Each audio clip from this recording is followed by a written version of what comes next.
Okay ये देखो मैं आपको दिखाता हूँ। अभी मैं आपको जो बताऊंगा वो बेसिकली ऐसे ऐसे ऐसे एक्सपीरियंस वालों के लिए नहीं है, ठीक है। मैं मतलब मैं बता रहा हूँ कि अभी मैं इस एक्सपीरियंस पे नहीं बैठूँ कि मेरा ऐसा रिजल्ट आता हो, मेरा अगर मैं ट्रेडिंग करूँ तो मेरा ऐसा पॉजिटिव रिजल्ट आता हो, मेरे को ज़्यादा लॉसेज भी ना हो, मतलब ऐसे होते हो और मेरा पॉजिटिविटी ज़्यादा आती हो, इस तरीके से मेरी ट्रेड वगैरह चलती है। मैं भी इस बेसिस पे बात नहीं कर रहा हूँ, ठीक है। मैं बात कर रहा हूँ इस बेसिस पे कि मेरा रिजल्ट ऐसा आता है तो मुझे अपने आप को कैसे मैनेज करना है कि मैं अगर पॉजिटिव हूँ तब तो कोई दिक्कत नहीं है कि मैं आराम से अपनी एज ए कंपाउंडिंग कर सकता हूँ, मैं ऐसे ऐसे केस में कंपाउंडिंग कर सकता हूँ। लेकिन अगर मेरा केस ऐसा है तो मैं क्या करूंगा, ठीक है। मुझे क्या करना चाहिए यहाँ पर, इतना ज़्यादा मेरा अगर मतलब स्टीक्स लगती है या फिर मैं अगले उसमें कर ही नहीं पाता हूँ, स्टीक्स लगती चली जाती है। अभी आप मान के चलो इस तरीके से होता है कि नेगेटिविटी आती रहती है, अब तो कैसे अपने आप को मैनेज करूंगा। यहाँ मैं इमोशनली बात नहीं कर रहा, मैं अभी यहाँ पर बात कर रहा हूँ बेसिकली एक मनी मैनेजमेंट के कॉन्सेप्ट से कि अगर चला जाए तो मुझे अपने आप को कैसे मैनेज करना है बेस्ड ऑन लॉट मैनेजमेंट। तो आज मैं आपको लॉट मैनेजमेंट का दूसरा टॉपिक आज एक्सप्लेन करूंगा, एफटीसी का, decreasing the lot according to the balance, ठीक है। ओके सो इस बारे में बात करेंगे आज हम। ओके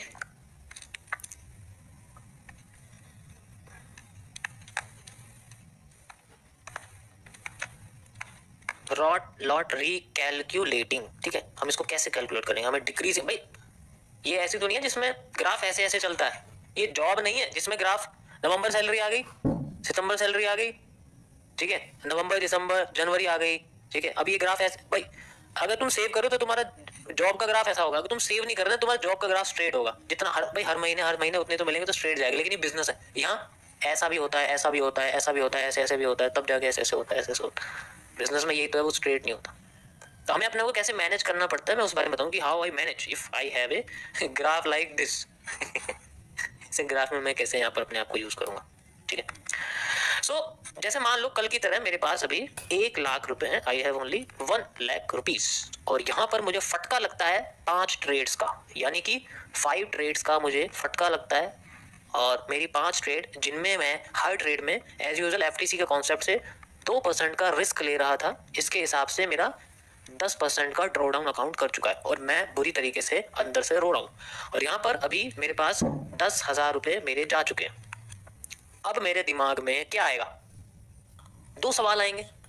2 में से सबसे पहला सवाल आएगा रिकवरी, कि प्रॉफिट तो छोड़ो, मुझे पहले इसकी रिकवरी करनी है, ठीक है। बिजनेस में रिकवरी नहीं होती है, बिजनेस में से एक ही चीज होती है, प्रॉफिट या लॉस, रिकवरी नहीं होती। रिकवरी कमजोर करते हैं जो डरते हैं कि जितना गया पहले उतना आ जाए, बाद में सोचेंगे उसके बारे में। ये बाद में होता नहीं, बाद कभी नहीं आता, ठीक है। तो यहां पर रिकवरी नहीं, कंटिन्यूएशन चाहिए, कंसिस्टेंसी चाहिए। तो कंटिन्यूएशन चाहिए होता है, तो कंटिन्यूएशन के लिए हमें ये नहीं सोचना कि हमारा कितना गया, हमें अपने हिसाब से अपने लॉट्स को कम करते रहना। अब मेरा 10% अमाउंट नीचे आ गया तो मेरे जो बैलेंस है वो कितना ड्रॉ डाउन हो गया, 90,000 तक। मेरा बैलेंस 90,000 तक आ गया। अब मैं क्या करूंगा, मैं यहाँ पर कल की तरह आपको बताता कितना लॉट चल रहा था, भाई उसके हिसाब से लॉट देखा जाए तो मान लो मेरा लॉट था 1 का, स्टैंडर्ड 1 का लॉट था, तो मेरा बैलेंस आता होगा तो मुझे लॉट को भी 10% कम करना पड़ेगा, यानी कि मैं लॉट कितना चलूंगा 0.9। अब मैं 1 नहीं चलूंगा, मैं आपको एज ए यहाँ पर ना इंडियन मार्केट के बारे में नहीं बता, यहाँ पर आपको फॉरेक्स या फिर क्रिप्टो जो मार्केट्स होती है ना उनके बारे में आपको बता रहा हूँ, उनके अंदर कैसे लॉट्स को सेलेक्ट करते हैं। बेसिकली आप किसी में भी कर सकते हो, भाई 10% अमाउंट कम हो गया ना, बैलेंस कम हो गया। अब मुझे क्या करना है, यहाँ पर जब भी मैं यहाँ पर स्टॉप लॉस मेरा आएगा, जस्ट लाइक मैं आपको दिखाता हूँ करके, ठीक है। तो जैसे यहाँ पर है मेरे सामने, ठीक है, तो यहाँ पर मेरा जो था, मैं यहाँ पर ऐसे इस जगह पे एक पोजीशन ले रहा था, लाइक देख सकते हो इस जगह पर बुलिश एनगल्फिंग पर, तो मैंने यहाँ से यहाँ तक लिया, मेरा 20 पॉइंट का स्टॉप लॉस आएगा, आप देख सकते हो आया 20 पॉइंट का। अब मैंने 20 पॉइंट के हिसाब से कैलकुलेट करा कि मेरा कितना जाना चाहिए। अब मेरे बैलेंस का 2% कितना है, अब मेरा स्टॉप लॉस जो पहले 1,000 रुपए था, सॉरी 2,000 रुपए था, वही 1,00,000 के हिसाब से 2% है, वो कितना बैठता है 2,000 रुपए। अब मेरा हो जाएगा इसमें से 10% कम, 10% कम कर देंगे तो कितना कम हो जाएगा, ठीक है, कितना कम हो जाएगा बताओ, 400 या 200? 200, हाँ 1,800। अब मेरा लॉस इतना जाना चाहिए। अब मुझे इसके हिसाब से लॉट सेलेक्ट करना है। जैसे निफ्टी में है तो 25 का है, तो अब मेरा लॉट जो है ना, जहां मैं 4 का लॉट लेता है वहां मुझे शायद 3 का लेना पड़ेगा, मतलब मुझे कम कर देना लॉट। तो जैसे जैसे मेरा बैलेंस डिक्रीज होता रहेगा, जितने परसेंट के हिसाब से होगा उस हिसाब से मुझे अपने लॉट को भी डिक्रीज करना पड़ेगा, जितना मेरा रिस्क कम। ऐसे मेरा अगर बैलेंस आधा हो गया, अब मुझे लॉट भी आधा, ये नहीं कि वही दौड़ाए जा रहा हूं मैं, स्टैंडर्ड 1 लॉट है तो एक ही लॉट दौड़ाए जा रहा हूं, ऐसा नहीं होता। तो ये तब यूज करते हैं जब हमारा बैलेंस डिक्रीज हो रहा हो, ना कि रिकवरी के कॉन्सेप्ट से लेके उतना ही हम लोग यूज करें। मैं एक ही लॉट यूज करूं, मैं अपनी रिकवरी के बारे में सोच रहा हूं। रिकवरी नहीं होती यहाँ पर, यहाँ मनी मैनेजमेंट होता है। कम हुआ ना तो लॉट भी कम होगा, प्रॉफिट हुआ तो लॉट बढ़ेगा। क्यों नहीं बढ़ेगा? लॉट प्रॉफिट हो गया ना, लॉट बढ़ेगा। उस हिसाब से 10% का प्रॉफिट हो गया तो लॉट भी 10% बढ़ जाएगा। अब मेरा 10% का प्रॉफिट हो गया तो मैं 10% लॉट बढ़ाऊंगा नहीं बढ़ाऊंगा? मैं पॉजिटिव में कंपाउंडिंग करूंगा। अगर नेगेटिव हो गया तो मुझे नेगेटिव में भी कंपाउंडिंग करनी है। रिकवरी के पीछे नहीं भागना कि किसी तरीके से 10,000 वापस आ जाए, उतना ही चलूंगा।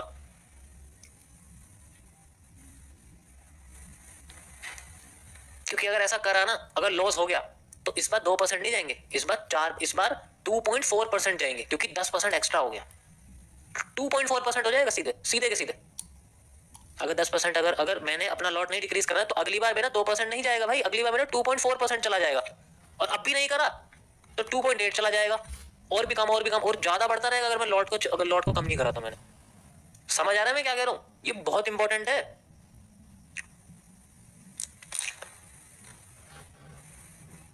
ये एक पॉजिटिव वाला अकाउंट है, ठीक है। इसके अंदर जो लॉट मैनेजमेंट किया गया है, आप उसको ध्यान से देखो कैसे किया गया है। यहां पर 0.2 लॉट चला गया और कभी कभी, ये तो चलो टेस्टिंग पर्पस था, यहां पर कभी कभी इसको 3 करा गया है। जब लगा कि पॉजिटिव ज्यादा आ सकता है वो तब रिस्क बढ़ाया जाता है, क्योंकि जब हम पता हमें भरोसा है कि हम पॉजिटिव हैं तो लॉट बढ़ा दिया जाता है। लेकिन आप देख सकते हो कांस्टेंट उतना ही लॉट है, लॉट नहीं बढ़ाया गया, क्योंकि स्टॉप लॉस भी उतना ही ले रखा था जितना हमेशा बैलेंस का सिर्फ 2% जाए।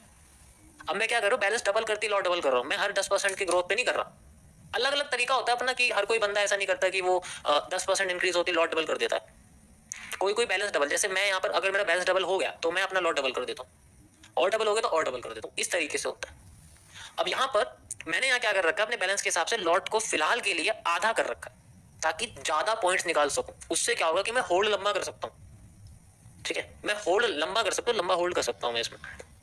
इस वजह से कर रहा है क्योंकि अपने एनवायरमेंट के हिसाब से होता है ना, मैं पूरे दिन नहीं देख सकता मार्केट को, तो इसलिए मैं ऐसा करता हूँ कि मैं लंबा इसको होल्ड करके छोड़ दूँ, वो चलती रहे, मार्केट दौड़ती, कोई दिक्कत नहीं है। समझ रहे हो ना मैं क्या कह रहा हूँ? अब तो मैं दिखाता हूं कमजोरी। ये ध्यान से देखो, इसमें क्या समझ में आ रहा है। ये होती है एक बिगिनर की चीज। 0.07, 0.1, 0.1, 0.05, 0.1, 0.1, 0.1, 0.05, 0.1, 0.1। जिस पे भरोसा नहीं होता उसका लॉट कम लेते हैं। जिस पे भरोसा होता है, कभी कभी लॉस हो जाता है लेकिन जो भरोसा नहीं हो, पता भरोसा नहीं है यार, लॉस हो जाएगा, ठीक है कोई दिक्कत नहीं है। लेकिन अपने आप को ऐसे नहीं चलना कि लगातार वही लॉट दोबारा चल रही है। ये मैं तुम्हें बता रहा हूँ, ये एक दूसरा अकाउंट है, इसमें मैंने जो है उस हिसाब से चला हुआ। या तो भरोसा हो तो ठीक है, चल सकते, कोई दिक्कत नहीं है। लेकिन अगर हमें पता है कि हमारा लगातार ऐसे लॉस हो गया तो क्या उतना ही लॉट चलना चाहिए? यहाँ पर अपना लॉट कम कर देना चाहिए अपने बैलेंस के हिसाब से। पता हमारा बैलेंस 40% नीचे आ गया तो 40% ड्रॉ डाउन पे लगाओ। फिर ऐसे करके बैलेंस कभी जीरो नहीं होने वाला, जीरो होएगा ही नहीं। कैसे हो जाएगा जीरो? जीरो होने का ही नहीं है। तो ये इंपॉर्टेंट है कि अगर हम ग्रोथ कर रहे हैं तो ठीक है, कंपाउंडिंग इंपॉर्टेंट है। अगर मैं डिक्लाइन में जा रहा हूं तब भी कंपाउंडिंग इंपॉर्टेंट है। नेगेटिव कंपाउंडिंग सुना है, पॉजिटिव तो बहुत सुना होगा। अरे 5,000 से 5 करोड़ 2 साल में, ये कलर ट्रेडिंग, ये है सुना होगा खूब। नेगेटिव कंपाउंडिंग सुना कि हाँ नेगेटिव में चलेगी, तब कैसे करेंगे? नहीं, हमें तो उसी लॉट से करना है, क्योंकि रिकवरी करनी है ना। रिकवरी बहुत इंपॉर्टेंट है, रिकवरी नहीं करी तो मजा नहीं आने वाला। कुछ रिलेट हो रही है चीजें? नहीं हो रही? हाँ या ना करो।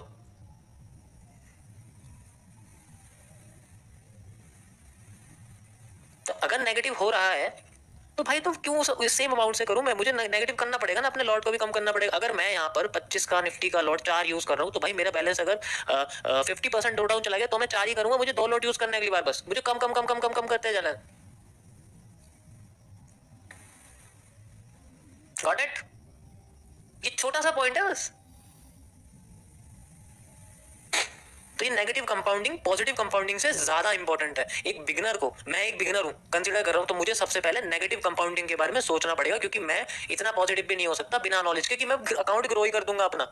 अभी मैं तुम्हारे सामने एज ए ट्रेडर बात करूं, मैं एनालिस्ट की तरह बात नहीं कर रहा हूं, इसलिए कि मुझे सबसे पहले सीखना पड़ेगा कि मेरा मेरा जो ज्यादातर मेरा हिस्सा मेरा नेगेटिव में होना चाहिए, कि मुझे इसको कैसे बचाना है, इसको रिकवरी कैसे करनी है ये इंपॉर्टेंट नहीं है, मुझे इसको कैसे बचाना है, कि बचाते कैसे रहना है कि ये अगर नीचे गिरे तो स्ट्रेडली गिरे। ये ना ऊपर जा रहा है एकदम नीचे गिर गया, मैंने फिर उतना चल लिया, फिर नीचे गिर गया, क्रैश की तरह से मार्केट क्रैश करती है। नहीं, समझ आया?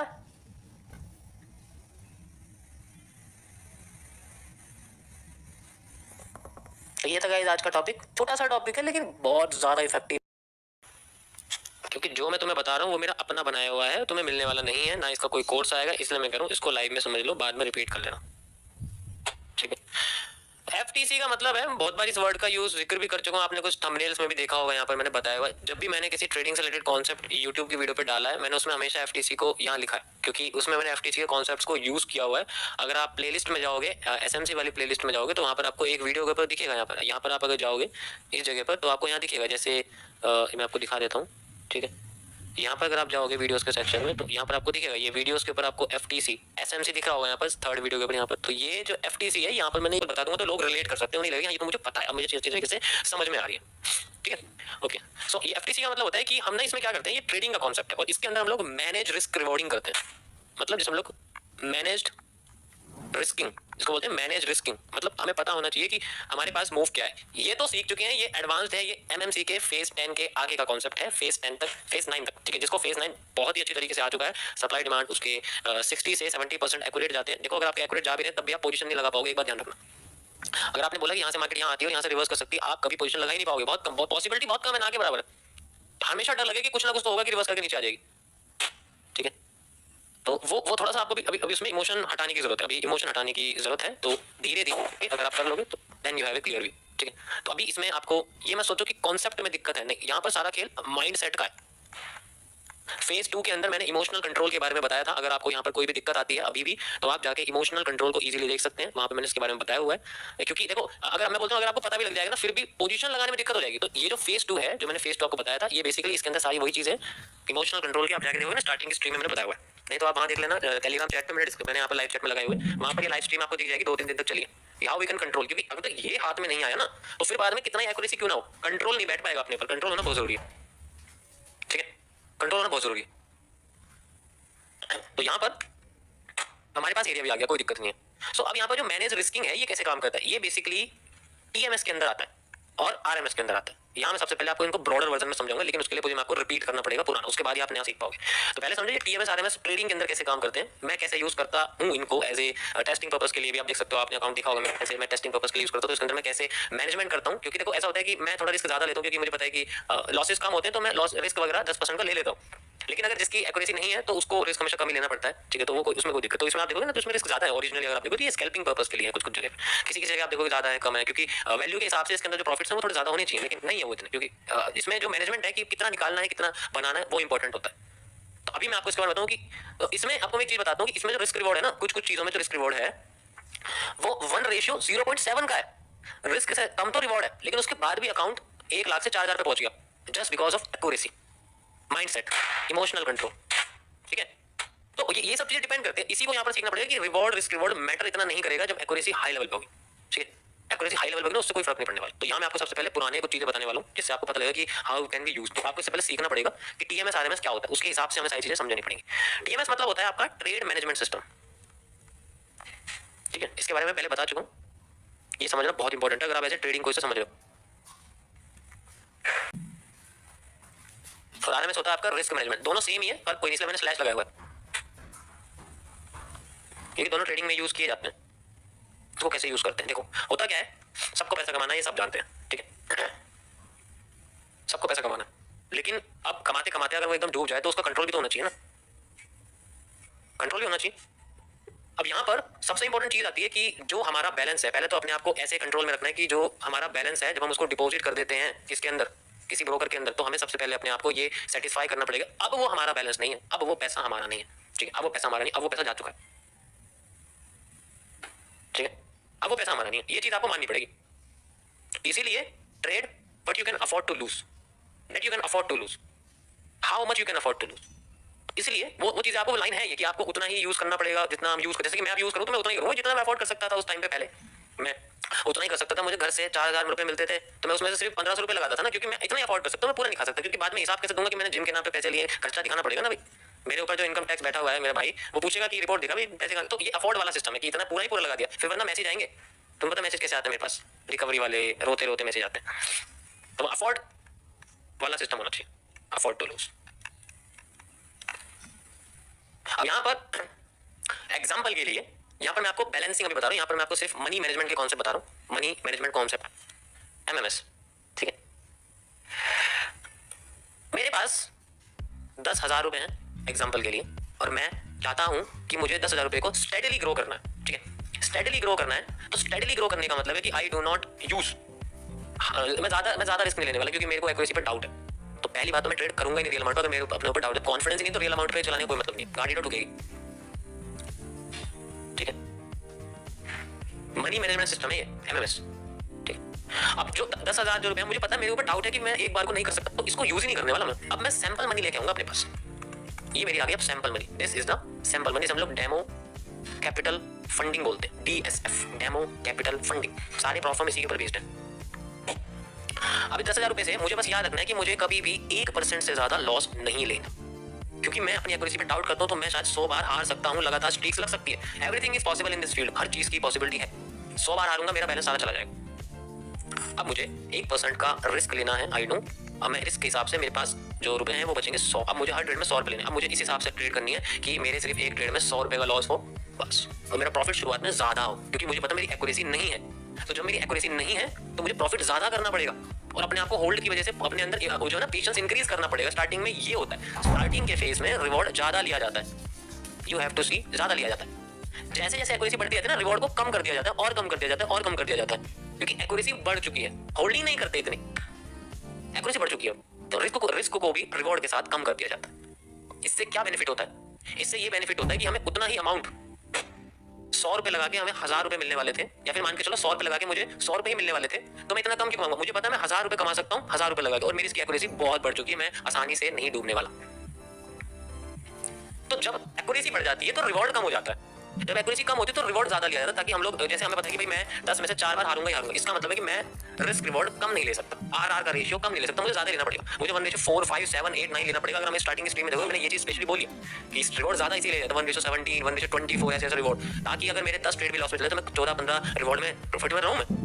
वो इंपॉर्टेंट चीज होती है यहाँ पर, ये समझना बड़ा इंपॉर्टेंट कि स्टार्टिंग में रिवॉर्ड सबसे ज्यादा। अब मैं 100 रुपए लॉस कर रहा हूँ, अब मेरा जो रिवॉर्ड है ना वो 1% तो कभी नहीं होना चाहिए। मेरा रिवॉर्ड हमेशा 4% से और 49% तक तो होना ही चाहिए। इतनी होल्डिंग से मेरी, इससे पता क्या बढ़ेगा, इससे कितना सब कुछ बढ़ेगा तुम जान नहीं सकते अभी। इससे क्या बढ़ेगा स्टार्टिंग के फेज में, इससे बढ़ेगा सबसे बड़ी चीज है पेशेंस। पेशेंस बढ़ेगा, ये सबसे इंपॉर्टेंट चीज है, ठीक है।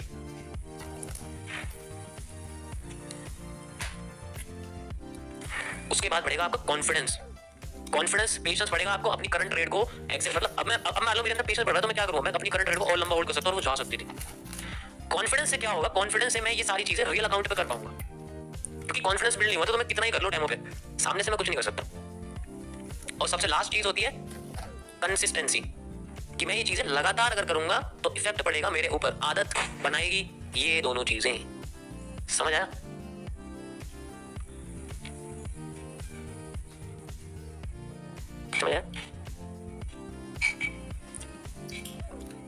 तो ये सारा सिस्टम डिपेंड करता है। तो ये है आपका स्टार्टिंग का TMS, जो मैं यूज करता था पहले। अब तो मैं नहीं करता ट्रेडिंग, लेकिन पहले मैं करता था, तो इस हिसाब से बता रहा हूँ। अब ये हमें कैसे यूज करना है, FTC में कैसे यूज करना है, FT में कैसे यूज करना है। अब आ जाओ इसको यहां पर लेके, how we can use in FTC। तो आज आपका FTC कौन, इसको हम लोग बोलते हैं लॉट डिस्ट्रीब्यूशन। लॉट डिस्ट्रीब्यूशन, देखो FTC में सारा कैलकुलेशन भरा हुआ है और कुछ नहीं भरा मैंने, इसमें सारा कैलकुलेशन भरा हुआ है, ठीक है। सब कुछ कैलकुलेशन भरा हुआ है, कुछ नहीं है इसके अंदर, कॉन्सेप्ट नहीं है इसके अंदर। इसके अंदर चार्ट से रिलेटेड कोई मतलब नहीं है, चार्ट कैसा चल रहा है उसको इससे कोई लेना देना नहीं है, वो तो MMC है, उसको मैंने अलग बनाया हुआ है। ये है चार्ट के बाहर की दुनिया, that is numbers, the game of numbers, FTC। तब आपको ये शुरू होगा। तो लॉट डिस्ट्रीब्यूशन का मतलब है कि मैं इसके बारे में पहले बता चुका हूं, अब मैं आपको रिपीट करूंगा, थोड़ा सा और डेवलप तरीके से बताऊं कि लॉट डिस्ट्रीब्यूशन कैसे किया जाता है, हाउ आई एम यूजिंग। सबसे पहले हमें अपने बैलेंस को, अगर मेरे पास मान के चलो 1 लाख रुपए हैं,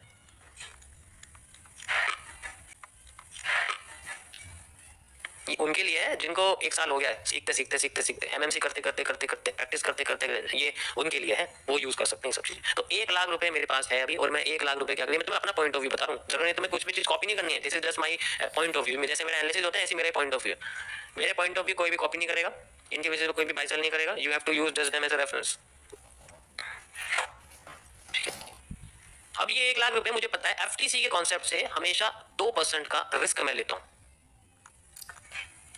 बेस्ट 2% का रिस्क, और इसके हिसाब से इसमें एक घोड़ा सॉरी, एक कछुआ और एक खरगोश, जिसे हम लोग चेस की भाषा में घोड़ा फॉर स्कैल्पिंग, ठीक है, कछुआ जैसे बोलते हैं, और वजीर फॉर लार्जर रिस्क रिवॉर्ड्स, ये वजीर है, ठीक है। तो अभी मैंने आपको जो बताया इसके अंदर मैंने दोनों को चीजें इंक्लूड कर दिया। तो मैं क्या करता हूँ, 1% जो है मैं यहाँ पर एज ए हॉर्स के कॉन्सेप्ट से चलता हूँ, जिसको मैं स्कैल्पिंग बोलता हूँ। स्कैल्पिंग जो होती है, इसमें रिस्क रिवॉर्ड जो होता है, रिस्क रिवॉर्ड का रेशियो जो होता है वो 1:1.2 से लेके 1.5 तक का होता है, ठीक है। उसके बाद जो बाकी का 1% होता है वो होता है वजीर के कॉन्सेप्ट से, तो वजीर, ठीक है। इसका रिस्क रिवॉर्ड 1:7 से 1:49 तक, ये मेरा अपना कॉन्सेप्ट है, ठीक है, ये मेरा अपना कॉन्सेप्ट है, मैं कैसे इसको यूज करता हूँ। इससे क्या बेनिफिट होता है, इससे डिस्ट्रीब्यूशन हो जाता है कि अगर मेरे पहली वाली जो 2 ट्रेड हो गई ना, मेरी एक तो ये ट्रेड हो गई, एक मेरी 2 ट्रेड होगी, तो मेरा क्या होता है कि अगर पहली ट्रेड मेरी प्रॉफिट कर गई तो मैं दूसरी ट्रेड को अपनी एंट्री पोजीशन पे लगा देता हूँ, मतलब स्टॉप लॉस जो होता है उसका वो मैं एंट्री पोजीशन पे लगाता हूँ, कॉस्ट टू कॉस्ट हो गया, अब मेरा नुकसान नहीं होने वाला, ऐसा होता है। तो इससे इतना बेनिफिट हो जाता है कि इजीली, बहुत ही इजीली मैनेज हो जाती है चीजें, क्योंकि हमने इससे कर दिया ना, डिवाइड एंड रूल कर दिया, तो डिवाइड एंड रूल की वजह से बहुत इजी हो जाता है। अभी मैं आपको बार रिप्ले करके दिखाऊं, इसमें अभी मैं आपको भी बार रिप्ले करके दिखाऊं, उसमें दिखाऊं ये कैसे करूं, मैं आपको बार रिप्ले करके दिखाऊं चार्ट के साथ आपको। चलो ये तो ठीक है। अब बात आती है कि ये चीजें फिक्स नहीं होती, ये तो हमारी साइड से है ना।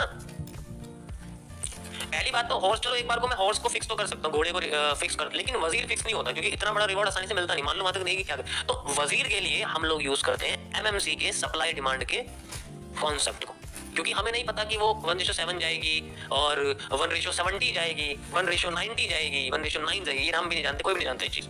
तो बेसिकली ये सारी चीज डिपेंड करती है हमारे सप्लाई। इसलिए मैंने बोला कि अगर तुम्हें उसकी अच्छी तरीके से नॉलेज आ गई तो तुम इजीली उसको कर सकते। मुझे है तो मैं तुम्हें करके दिखाता हूँ कि कैसे करते हैं, कि अगर उस बेसिस पे हो जाता। तो यहाँ पर अब एमएमसी में मुझे पता है कि I have a market moment like this, और उसके बाद मार्केट में मैं क्या करता हूँ, ये वाली सप्लाई लेता हूँ और इसको यहाँ लगा देता हूँ। मुझे पता है मेरी सप्लाई इतनी आने वाली है, परफेक्ट। अब यहाँ पर मुझे पता है इतना मूव मिलेगा, ठीक है, इतना मूव मिलेगा मुझे जस्ट लाइक यहाँ तक। तो यहाँ से मेरी मान लो ऐसे ट्रेड लगती है, किसी रिवर्सल कैंडल जस्ट लाइक मैं शूटिंग स्टार पे ट्रेड लगा देता हूँ, यहाँ से लेकर यहाँ तक मार्केट फ्लोट करती हुई यहाँ आ जाती है, ठीक है। और मैंने देखा कि शूटिंग स्टार से लेके यहाँ तक का जो मेरा रिवॉर्ड है वो मुझे मिलता है 1:2.5, है ना भाई, 1 रेशियो मान के चलो 2.5 मिल रहा है मुझे। अभी तो वजीर भी नहीं है, लेकिन एरिया तो हाथ में आया। तो कहां तक हमें लेना है, हमें डिसाइड नहीं करना। ये जो माइंडसेट होता है हमारे बड़ा बड़ा ऐसे होता है, बड़ा हरामखोर होता है माइंडसेट। हमें पता है हमें ऐसा चीज फिक्स चाहिए, डेली का 100 पॉइंट प्रॉफिट मिल जाए मेरी तो जिंदगी बन जाएगी, ऐसे सोचते हैं। डेली का 1:6 मिल जाए, डेली का 1:3 मिल जाए, मेरा टाइम है, ऐसा नहीं होता। ये तो हमारी कॉन्सेप्ट है कि अगर ऐसा हो जाए तो हम उसका कुछ नाम लेते हैं, है ना भाई। अगर 4 और 4 ऐड कर देंगे 8 जब भी तो बोलेंगे, जब तक 4 और 4 बनी नहीं तो 8 कैसे बोल देंगे, 4 और 3 बन गए 7 बोले, 8 नहीं बोलने वाले। तो इसीलिए जब तक ये 1:7 नहीं होने वाली, वजीर के अंदर नहीं आई।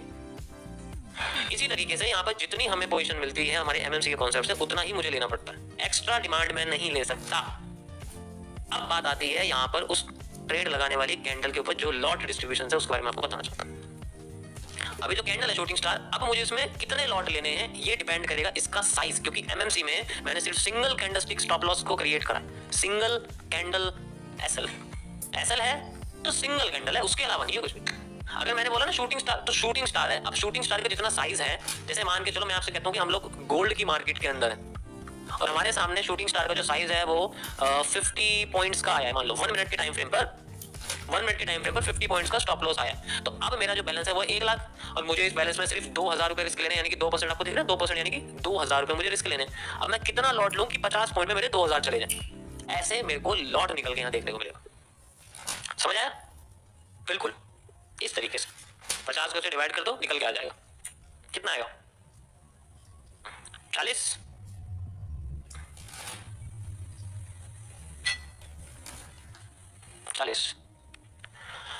अब ये 40 जो है ये कितना लॉट हो गया? ये हो गया 0.40।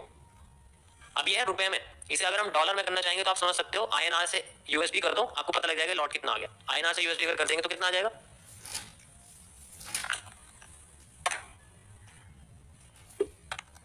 0.48। ठीक है, वही चीज, मतलब 40 का 0.48 आ जाएगा। बिल्कुल, तो मतलब देखो मैं कह रहा हूँ कैलकुलेशन में थोड़ी बहुत हो सकती है एरर, मैं कह रहा हूँ आ सकता है कि शायद, लेकिन जो हिस्सा है ना उस तरीके से आपको रिलेट करना पड़ेगा। तो हमें बेसिकली गवाना तो 2,000 ही रुपए। अब चाहे इसका स्टॉप लॉस 50 पॉइंट का आ जाए, चाहे इसका स्टॉप लॉस 500 पॉइंट का आ जाए, उससे फर्क नहीं पड़ता। उससे फर्क नहीं पड़ता। अगर ये 500 पॉइंट का स्टॉप लॉस है तब भी 2000 पे जानी चाहिए।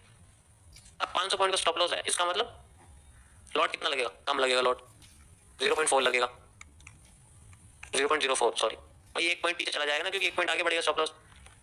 तो इस तरीके से लॉट को मैनेज किया जाता है और लॉट के हिसाब से हमारा रिस्क फ्लक्चुएट नहीं करता, फ्लक्चुएट नहीं करेगा, वो उतना ही रहेगा, आसपास रहेगा। और इसमें बहुत सारी चीजें हमें ऐड करनी पड़ेगी, जैसे कि अगर तुम इंडियन मार्केट में तुम्हें इसमें ब्रोकरेज वगैरह ऐड करना पड़ता है, उसके लिए अलग से 50 की जगह तुम 60 पॉइंट लोगे, भाई 10 पॉइंट एक्स्ट्रा ले ले या फिर 8 पॉइंट एक्स्ट्रा ले ले, तो उसके हिसाब से इसको मैनेज भी करना पड़ता है। अभी मैं तुम्हें सिर्फ यहाँ पर ऐसे क्रिप्टो के हिसाब से बता रहा हूँ, क्रिप्टो और कमोडिटी के हिसाब से बता रहा हूँ, ठीक है। तो वहाँ अलग होता है, वहाँ तो 25 का लॉट तो हिसाब से देखो कि भाई 1 पॉइंट पे 25 हिल रहे हैं तो उसमें कितना लेना पड़ेगा, ठीक है। जैसे हम आप निफ्टी में 25 पॉइंट का एक लॉस है तो हिसाब से, तो ये सब कैलकुलेशन में करनी पड़ेगी। मैं तुम्हें सिर्फ लॉट डिस्ट्रीब्यूशन बता रहा हूँ, किस तरीके से लॉट को डिस्ट्रीब्यूट किया जाए, समझ आया। चलो अब चलते हैं ग्राफ पर एंड मैं आपको यहाँ पर थोड़ा सा वो दिखाता हूँ, जस्ट लाइक हमारे पास ये हिस्सा है, ओके। अरे ये कहाँ चली गई, चलो इसको चलने दो, कोई बात नहीं, ओके। मैं आपको यहाँ पर थोड़ा सा बार रिप्ले करके दिखाता हूँ, आपको समझ में आ जाएगा मैं क्या कह रहा हूँ, ठीक है, स्पेशली इसके लिए। अरे यार ठीक है, कोई सी भी यहाँ पर एक बार लॉग इन तो कर लो यार इसको।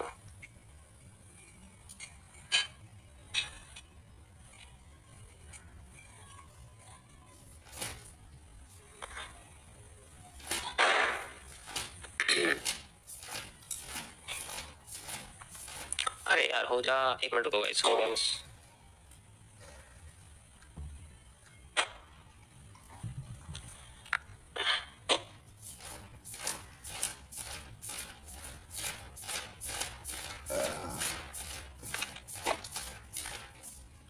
ओटीपी क्यों मांग रहा है ये, ओके गाइस चलो हो गया, लॉगिन हो गया, ओके। सो मैं तुम्हें बिटकॉइन में करके दिखाता हूँ, ठीक है। जो भी बिटकॉइन का चार्ट चल रहा है ना उस पर करके दिखाता हूँ मैं, कहाँ गया बिटकॉइन, या इस पे करके दिखाता हूँ 1 मिनट में, यहाँ से खत्म कर देता हूँ यहाँ तक, ये खत्म हो चुका है, प्रीवियस से बता देता हूँ आप लोगों को।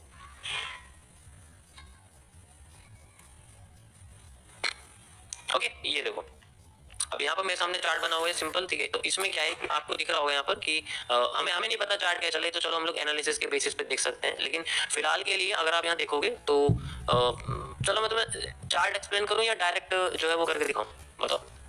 चार्ट एक्सप्लेन करूँ या डायरेक्ट करके बताऊँ, जैसे कहोगे वैसा हो जाएगा।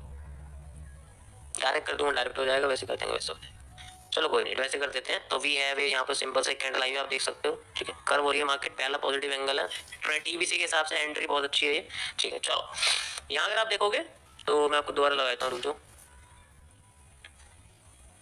ये देखो यहाँ पर एक ट्रेंड बेंडिंग है ऐसे करके, तो ये बैंड का पहला एंगल है, पॉजिटिव हो चुका है, यहाँ मैं एंट्री कर सकता हूँ। अब देखो मेरे पास बैलेंस कितना है, यहाँ से देखना, मैं तुम्हें अपने बैलेंस के हिसाब से बताऊँ। मेरे पास ये छोड़ दो कि ये जेपीवाई है, यूएसडी आईएनआर, उससे मत, पैरामीटर देखो इसका कितना है, पैरामीटर कितना है 404764। अभी मैं राउंड फिगर ले रहा हूँ, यानी कि मैं 4 लाख ले रहा हूँ, यहाँ पर आप देख सकते हो। सिर्फ 4 लाख के हिसाब से मैं कैलकुलेटर भी यहाँ लगाता हूँ, रुको,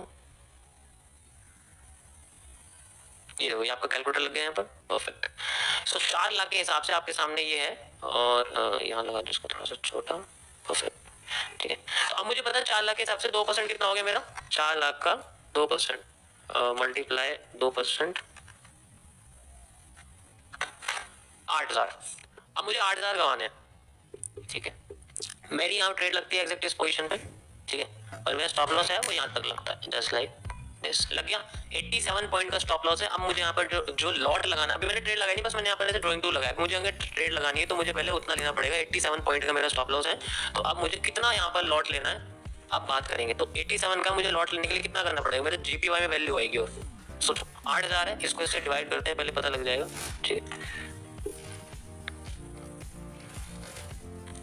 तो अरे यार ठीक है, 8000 को डिवाइड कर देंगे 80 से, मान लो 80 से डिवाइड करते हैं तो 100 का निकल के आ गया, यानी कि 1 का लॉट निकल के आ रहा है। सही है या नहीं है, बताओ जल्दी मुझे, क्या ये सही है, कैलकुलेशन बताओ जल्दी, सही है या नहीं है, जल्दी बताओ, जल्दी जल्दी जल्दी। ये लॉट आएगा,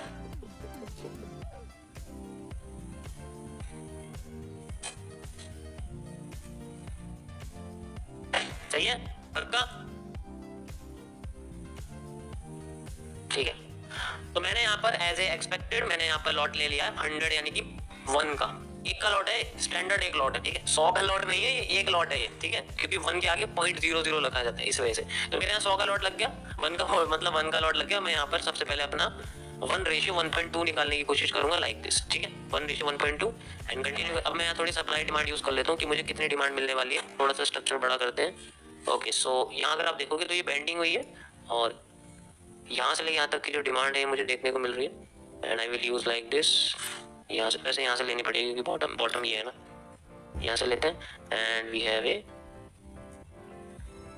reversal area at this point, ठीक है, बेस्ट। मिनी रिवर्सल मिलेगा, मेजर नहीं मिलने वाला क्योंकि बड़ा पीनट बना हुआ है, तो मिनी मिलेगा। मिनी मतलब कितना ही बताते हैं, मिनी मिलेगा हमें जितना ये है ना, देखो ये इतना, या तो ये वाला एरिया मिलेगा या ये वाला एरिया मिलेगा। ऑब्वियसली बात है, अगर ऊपर जाएगी तो इतना ही तो गिरेगी अपने आप को, फिर ऐसे लेके आएगी, फिर ऐसे लेके आएगी, इस तरीके से बेंडिंग में है ना। ये ऐसे बैंडेड नहीं है, ये ऐसे बैंडेड है, ये बात ध्यान रखना, ऐसे करके बैंड हो रही है। चलो कंटिन्यू करते हैं। हिट हो चुकी है। अब मैं अपनी दूसरी ट्रेड जो है, मेरी पहली ट्रेड खत्म हो गई, पहली ट्रेड में मुझे 1:1.2 मिल चुके। अब मैं दूसरी ट्रेड तो मेरी चल रही है, उसका स्टॉप लॉस खत्म कर दूंगा, कॉस्ट टू कॉस्ट ला दूंगा और अपने टारगेट को इंक्रीज कर दूंगा। लेकिन ओरिजिनली अगर देखेंगे तो पहले लगा के देखना पड़ेगा कि हमारे को रिस्क रिवॉर्ड कितना मिलेगा।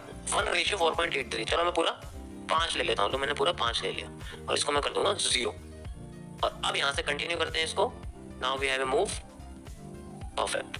इस तरीके से हमें पूरा कैलकुलेट। अब इससे ऊपर कितनी चली जाए कोई मतलब नहीं है, हमारी डिमांड पूरी हो चुकी है। ऐसा नहीं कि ऊपर भागे जाके तो हमें लेना ही लेना है, मौका देगी दोबारा तब लेंगे। अब देखना कैसे मौका मिलेगा। यहाँ तक किस्सा खत्म हो गया, ठीक है। तो यहाँ पर हमें को अच्छे तरीके से, अब मेरा जो लॉट है हमेशा इतना ही लगेगा जब तक मेरा बैलेंस डबल नहीं हो जाता या फिर मेरा स्टॉप लॉस बढ़ता घटता नहीं है। दो कंडीशन है इसके अंदर। तो अभी तो 80 पॉइंट के हिसाब से मैंने स्टॉप लॉस, अभी अगर 40 पॉइंट का आ गया तो क्या होगा, लॉट को डबल कर दिया जाएगा, और अगर 80 का 160 हो गया तो लॉट को आधा कर दिया जाएगा। ऐसे कैलकुलेशन चलेगी। चलो कंटिन्यू करते हैं। ओके, और ऊपर जाने की कोशिश करिए। आप देख सकते हो बहुत ऊपर जा चुकी है, ठीक, बहुत तगड़ा वाला मूव है। वॉल्यूम बर्स्ट हो रहा है, ऊपर से प्रेशर आ रहा है, देख सकते हो तगड़ा वाला, कोई दिक्कत नहीं है। And moving perfect. रिवर्सल आया, वॉल्यूम बर्स्ट एरिया, ठीक है, रिवर्सल आ रहा है। कितना रिवर्सल आ सकता है इस बारे में बात करेंगे। वही चीज जो ये वाला एरिया ना सेंट्रल पार्ट का कैसा है, जो मैं आपको बताया था लगा के, लाइक दिस, ऐसे करके and we have move like this, इस तरीके से इतना एरिया, ठीक है, यहाँ से यहाँ तक का area and we have a move like. चलना अपसाइड में ही है, नीचे नहीं चलना, चलना अपसाइड में ही है। बेशक मैं अपसाइड देखो कि ऊपर रिवर्सल्स है, नीचे रीटेस्टिंग। ये क्या है, रीटेस्टिंग है, ये रीटेस्टिंग चल, क्योंकि ट्रेंड अपसाइड में चल रहा है तो ट्रेंड के साथ चलना पड़ता है। इसे नीचे आने देते हैं, आ गया नीचे। अब एक बुलिश पैटर्न मिल गया, बुलिश एंगल्फिंग मिल गई, ठीक है, एंट्री इसी कैंडल पे। अब देखते हैं, एक बार मेजर करते हैं कि कितना स्टॉप लॉस बैठेगा हमारा यहाँ से यहाँ तक का। यू कैन सी ये बैटर हमारा ऐसे देखा जाए तो 160 का बैठेगा, पूरा कर लेता हूँ 160। मतलब अब मुझे अपना लॉट क्या कर देना है, आधा। अब मैं चलूंगा 0.5, 1 नहीं चलने वाला क्योंकि स्टॉप लॉस बड़ा हो गया ना भाई, डबल हो गया स्टॉप लॉस। तो मैं अपने लॉट को आधा तो मेरा बैलेंस जो है ना वो सिर्फ 8000 ही जाएगा। और दोबारा से 1:1.2, 1:1.2, परफेक्ट। पहले इतना निकालते हैं, मूविंग हो गया। अब दोबारा से मैं अपनी डिमांड ऐसे कर दूंगा क्योंकि ये एन बन गया एक, तो एन का एरिया है, यहाँ से यहाँ तक जितनी डिमांड आई थी मैं उतनी यहाँ से यहाँ तक लगा दूंगा एंड वी हैव ए। अब मेरी सेकंड पोजीशन चलेगी और वो हो चुकी है कॉस्ट टू कॉस्ट पे क्लोज। इसको मैं यहाँ तक कर दूंगा इस तरीके से and now moving, perfect perfect. समझ आया सभी को? This is called the manage risk reward system, FTC. समझ आया सभी को गाइस?